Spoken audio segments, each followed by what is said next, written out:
Alam mo bang feeling ko ay napakasaya sa trabaho? Masasabi kong oo dahil naiiwan mo yung problema sa bahay.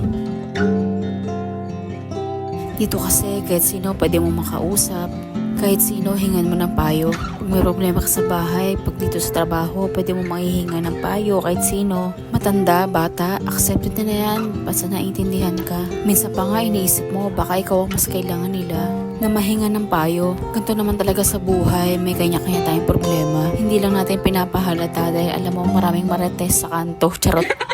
Hindi, joke lang. Dito kasi sa trabaho natin para tayong magkakapatid. Alam mo yung bigaan tayo ng baon. Alam mo minsan nag-aalala ka kung kumain na ba siya o nakainom na ba siya ng tubig.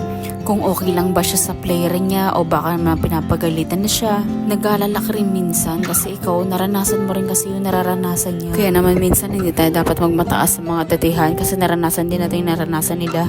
Na alam mo yon, minsan ka rin naging training, alam mo yan. Kaya minsan hindi tayo dapat magmataas. Dahil galing din tayo sa pagiging mababa. Minsan nga iniisip ko baka dito na rin ako tumanda.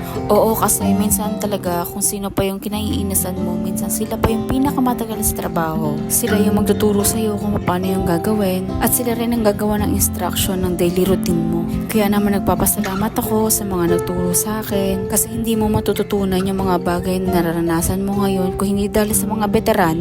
O veterano sila kaya hindi mo sila dapat ismulin at hindi mo sila dapat i-down. Kasi sila yung nagsalpa sa'yo ng mga oras na dapat hindi ka pagalitan. Minsan pa nga mas sila yung pinapagalitan kaysa sa'yo. Nabanguhan ka pa lang. Hindi rin pala maiiwasan dito sa trabaho natin yung inggitan. Masama yun guys, kaya kailangan dapat pare-parehas tayo. Dapat magkakapatid lang tayo sa trabaho. And sino pa magtutulong nga kung di kayo rin. Enjoy watching mga tropa.